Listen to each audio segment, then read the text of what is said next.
সুপ্রিয় দর্শকবৃন্দ, আসসালামু আলাইকুম। কেমন আছেন আপনারা? আশা করি আল্লাহর রহমতে ভালো আছেন। যদি চ্যানেলটি ভালো লাগে অবশ্যই চ্যানেলটি সাবস্ক্রাইব করুন, পাশে থাকবেন। প্রতিদিনের মতো আজ কয়েক আপু আমি চ্যানেল হাজির করেছি। মিডিয়া কি কারণে আসলে সেটা আপনাদের জানাবো। আসসালামু আলাইকুম আপু, ওয়ালাইকুম আসসালাম।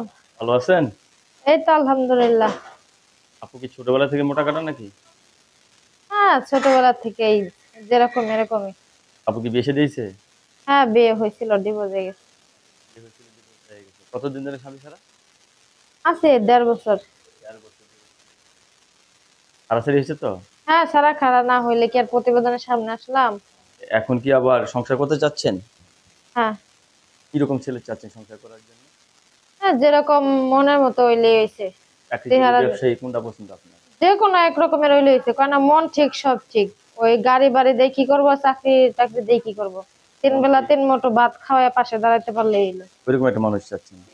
অনেকে বউ মারা গেছে, বউ চলে গেছে, এরা তো সিঙ্গেল থাকবে না, বিয়ে করতে চাচ্ছে, কি করবেন? তো আমিও তো একটা বিবাহিত মেয়ে, আমিও তো বিয়ে তো আল্লাহ ছেলেরই চাই। এরা ভালোবাসে বউ না? 1.5 বছর ধরে স্বামী ছাড়া, ফ্যামিলিতে কে কে আছে? বাবা মা কেউ আছে আপনার? আমরা 4 বোন, ভাই নাই। বাবা মা আছে, বাবা মা দেশে থাকে। আপনারা 4 বোন, আপনি ঢাকা থাকেন নাকি? আমি ঢাকা থাকি। কি কাজ করেন আপনি? এমনি দোকানে সেলাই মেশিনে কাজ করি। নিজের মেশিন নাই তো, মানুষের মেশিনে কাজ করি, রোজ হিসেবে টাকা দেয়। তো কি অবশ্যই তো কথা বলে যে জিনিস জানতে পারলাম। আপু, সবাই আপনার সাথে কথা বলতে চাইবে, কারোর সাথে খারাপ ব্যবহার করবে না, ঠিক আছে? আচ্ছা, অসুবিধা না, আমার সাথেও যেন কেউ খারাপ ব্যবহার না করে। কোনো কথা বলবেন না, আমার চ্যানেল সম্বন্ধে